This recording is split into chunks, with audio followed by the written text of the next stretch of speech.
right, you're back with comedian David Boyle, and I'm quitting alcohol. So here we are, pretty much the first fucked up Friday in lockdown. What are people doing? What are you doing for parties when the bars are shut? I don't even know if the bars are shut in Melbourne, are they? The bars I used to drink at never had more than 10 people anyway. So, are you throwing house parties? That's the fucking way to go. I did a gig tonight. It was the only fucking gig on tonight in Melbourne.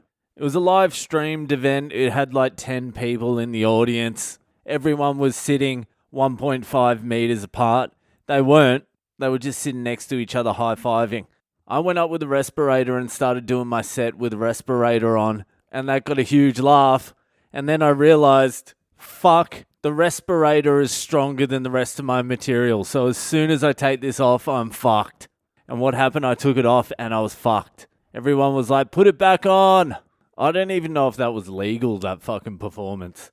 It'll be interesting to see how the footage turns out. I heard it came out pretty good. Anyway, it's fucked up Fridays. We're not going to let a little bit of COVID-19 stop us from a little fucked up Friday joy, are we? No, we are not. And today's fucked up Friday, I'm going to have to say it's a Hall of Famer. It's a Hall of Famer in two regards. It's one of the seediest stories I've heard in a long fucking time. This guy is a truly sick individual, and I liked him immediately. And the second reason it's a Hall of Famer is it's definitely the best written story I've received so far. This guy, despite being a filthy, disgusting degenerate, has a Bukowski flair for writing. So after sending me this story, this sick fuck sent a couple of requests. One of them was to play the song Hand in Glove by the Smiths to intro his story to. I'm like, I can't play the song because Spotify will take it down. And this is what he sent back. This isn't even the story. This is just a request. He's like, such a shame. I don't mean to press, but could you at least mention the song? It would provide a resonance that your listeners could pursue if they wish. I have very particular needs as well, and I plan to jerk off to the story with Morrissey piping gently. So just there, you get a feel for this twisted individual, don't you? Okay, so I'm not going to say this guy's name who sent it in, even though I suspect if I asked him, he would say, yeah, say my name, like happily, joyously. But I'm not going to say your name, and that's for your own good. Okay, so if you want to follow the author's instructions, quickly go put on Hand in Glove by the Smiths. Intro the story. Okay, I'm going to try and read it out as poetically as it's written. So here we go. One night alone. BF, the family flies up in the morning. Be a good boy, he says. Drink a sixer and jockey on the Corona train in front of the tally. Outside, the lights of Broad Beach gently beckon. Did I lick it? I know I sniffed it. These questions are pursued until his erection lazily compels. He's heading towards a sports bar. There she is, stumbling in the gutter. If not a crack whore, then a drunken slut. Easy prey. She approaches and asks for a ciggy. A crack whore. Surprisingly presentable, tall, slim, full set of bottom teeth. It's the bare feet. The plastic bag full of ciggy butts. She asks his opinion on a wound behind her ear. He says it will heal. He has vodka at the hotel. At the reception, he is met with stares. They sit on a balcony conversing agreeably, smashing shots, smoking butts.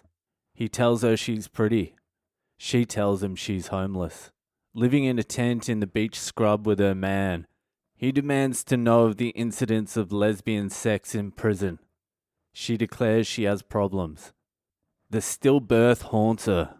The second attempt was taken from her, still screaming, by the authorities in the delivery room. He reads her court notice. He Googles her while she's speaking. He believes himself to be benevolent, interested. He feels emotions. She entertains him with a speed-addled rendition of childhood gymnastics. Very flexible. He tells her she's pretty. She says she could get used to such luxurious digs. They kiss. Her body is lean, suntanned, sun-cracked. Her butt is presented and he lowers his face. This is real. This is authentic, astonishing. Her bottom is clean. He knows he has come to a limit. The ring is a bad form of solidarity that yet stands as a figure for its very possibility. His drinking has always been like this, a desperate, futile gesture. He wants to taste her squalor. He wants to contact COVID at its source. They make love. She has her junkie period all over the bed. He has learnt nothing. Secretly, he wishes to live in a tent with this woman, drink meth, snort petrol. Corona is demanding something. His belief in a certain mode of drinking is being reaffirmed. It's party time. The day which we fear as our last is but the birthday of eternity. The end. Have you ever seen a more misplaced talent? That was a beautifully written story, and you should be taken off the streets right fucking now. There should be a SWAT team in hazard uniforms looking for you right now to quarantine you from the population for good. But I did enjoy that story.